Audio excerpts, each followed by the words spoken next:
എന്ത് സംഭവിക്കും, എനിക്ക് ഓപ്പറേഷന് ശേഷം ശക്തമായ വേദന ഉണ്ടാകുമോ, ഞാൻ ബോധത്തോടെ എഴുന്നേൽക്കുമോ, ഇനി ബോധത്തോടെ എഴുന്നേറ്റാൽ തന്നെ അതിനുശേഷം എന്തൊക്കെയാണ് സംഭവിക്കുക, ഇങ്ങനെ ഒത്തിരി സംശയങ്ങളുമായിട്ടാണ് നമ്മുടെ ബ്രസ്റ്റ് ക്യാൻസറിന്റെ സർജറി നമ്മൾ പേഷ്യൻസിനോട് പറഞ്ഞു കഴിഞ്ഞാൽ അവർ നമ്മളോട് ചോദിക്കാറുള്ളത്. ഇന്ന് ഞാൻ ഇവിടെ പറയാൻ പോകുന്നത് ബ്രസ്റ്റ് ക്യാൻസർ സർജറി ഓരോ സ്റ്റെപ്പ് ബൈ സ്റ്റെപ്പായി നമ്മൾ എന്താണ് എന്ന് മനസ്സിലാക്കാനാണ് നമ്മൾ ഈ വീഡിയോ കൊണ്ട് ഉദ്ദേശിക്കുന്നത്.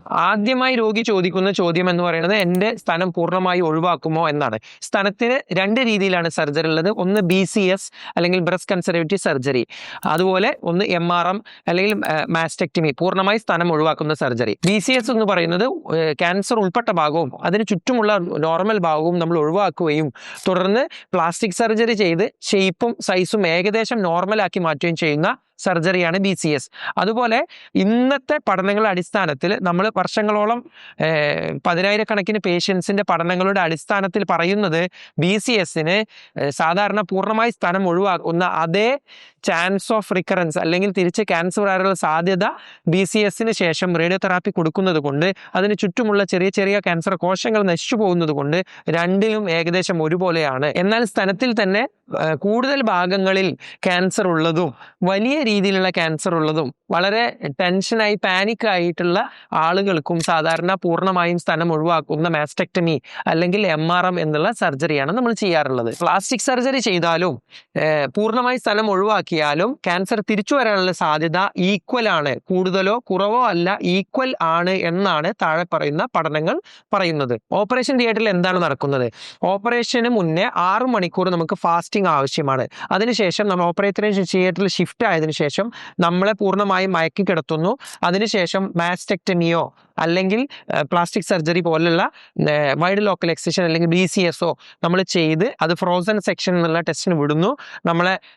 നമ്മൾ പൂർണ്ണമായി ക്യാൻസർ ഒഴിവാക്കി എന്നുള്ള കാര്യം നമ്മൾ മനസ്സിലാക്കുന്നു. അതിനുശേഷം സർജറി നമ്മൾ കംപ്ലീറ്റ് ചെയ്യുന്നു.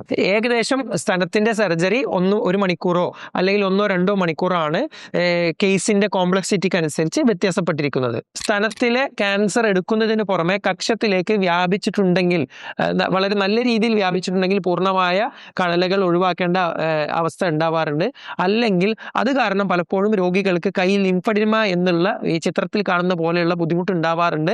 അത് തടയാൻ വേണ്ടി നമ്മൾ ഇന്ന് ഏറ്റവും കൂടുതൽ ഉപയോഗിക്കുന്നത് സെന്റിനൽ ലിംഫ് നോഡ് ബയോപ്സി എന്നുള്ള ഒരു ടെസ്റ്റും അതുപോലെ തന്നെ ഒരു പ്രൊസീജിയറുമാണ്.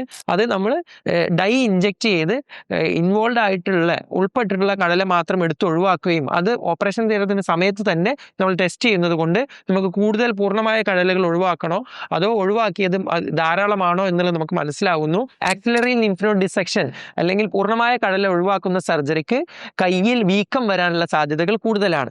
അതുപോലെ ആക്സിലറി ലിംഫ് നോഡ് പകരം സെന്റിനൽ ലിംഫ് നോഡ് ബയോപ്സി മാത്രമാണ് നമ്മൾ ചെയ്യുന്നതെങ്കിൽ കൂടുതൽ കടലുകൾ എടുക്കാത്തതിനാൽ രക്തക്കുഴലുകളോ ലിംഫിന്റെ കുഴലുകളോ കുറഞ്ഞ രീതിയിലാണ് ബുദ്ധിമുട്ടുണ്ടാകുകയെങ്കിൽ കയ്യിൽ വീക്കം വരാനുള്ള സാധ്യതകൾ വളരെ കുറയുന്നു. സർജറിക്ക് പുറമെ കക്ഷത്തിൽ തിരിച്ച് മോശം രക്തം അല്ലെങ്കിൽ സിറോമ അല്ലെങ്കിൽ ബ്ലഡ് കളക്ട് ആവുകയാണെങ്കിൽ അത് പുറത്തെടുക്കാൻ വേണ്ടി നമ്മൾ ഡ്രെയിൻ എന്നുള്ളത് ഉപയോഗിക്കാറുണ്ട്. ഈ ഡ്രെയിനിന്റെ അളവ് നിർബന്ധമായ രോഗികളും അവരുടെ കൂട്ടിരിപ്പുകാരും അറിഞ്ഞിരിക്കുകയും ഡെയിലി മെഷർ ചെയ്ത് എഴുതുകയും ചെയ്യേണ്ടതാണ്. ഇതിന്റെ അളവ് 30 ml കുറയുമ്പോൾ നമുക്ക് ഡ്രെയിൻ എടുക്കാൻ പറ്റാറുണ്ട്. സാധാരണ ഒരു 10 മുതൽ 15 ദിവസത്തിനിടയിലാണ് ഇങ്ങനെ ഉണ്ടാവാറുള്ളത്. സർജറി കഴിഞ്ഞ് 6 മണിക്കൂറിന് ശേഷം നമ്മൾ വെള്ളം സ്റ്റാർട്ട് ചെയ്യുന്നു, ഭക്ഷണം സ്റ്റാർട്ട് ചെയ്യുന്നു. അതിനുശേഷം ബുദ്ധിമുട്ടൊന്നും ഇല്ലെങ്കിൽ റൂമിലേക്ക് ഷിഫ്റ്റ് ചെയ്യുന്നു. അതുപോലെ തന്നെ 1-2 ദിവസത്തിൽ തുടർന്നുള്ള 1-2-3 ദിവസത്തിൽ നമ്മൾ രോഗിയെ ഡിസ്ചാർജ് ചെയ്യുന്നു.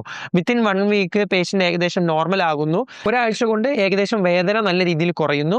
2 ആഴ്ച കൊണ്ട് പേഷ്യന്റ് ഏകദേശം നോർമൽ ലൈഫിലേക്ക് വരാൻ സാധിക്കുകയും 3-4 ആഴ്ച കൊണ്ട് പേഷ്യന്റ് നിയർ നോർമൽ ലൈഫിലേക്ക് വരികയും ബാക്കിയുള്ള എല്ലാ കാര്യങ്ങളും ചെയ്യാൻ, ഡ്രൈവിങ്, എക്സസൈസ്, ബാക്കിയുള്ള കാര്യങ്ങളിലേക്ക് വ്യാപൃതരാകാനും പുറത്ത് നല്ല രീതിയിൽ പോകാനും സാധിക്കാറുണ്ട് ബ്രസ്റ്റ് സർജറിയിൽ. സാധാരണഗതിയിൽ വലിയ കോംപ്ലിക്കേറ്റഡ് ആയിട്ടുള്ള ഒരു സർജറി അല്ല ഒരിക്കലും ബ്രസ്റ്റ് സർജറി. രോഗികൾ സർജറി കഴിഞ്ഞ് റിവ്യൂവിന് വരുമ്പോൾ ഏറ്റവും കൂടുതൽ പറയുക സർജറിയെ പറ്റിയുള്ള ടെൻഷനാണ് സർജറിയേക്കാൾ നമ്മളെ ബുദ്ധിമുട്ടിച്ചത് എന്നാണ് പറയുക. അപ്പോൾ മനസ്സിലാക്കേണ്ടത് ബ്രസ്റ്റ് സർജറി ഒരു കോംപ്ലക്സ് സർജറി അല്ല. സാധാരണഗതിയിൽ അങ്ങനെ ബുദ്ധിമുട്ടുകൾ ഉണ്ടാവാറില്ല. വളരെ കുറഞ്ഞ ആളുകളിൽ സ്കിന്നിൽ ഇൻഫെക്ഷനോ അല്ലെങ്കിൽ ചെറിയ സെറോമ അല്ലെങ്കിൽ ബ്ലഡ് അല്ലെങ്കിൽ നീര് കക്ഷത്തിൽ കളക്ട് ആവാറുണ്ട്.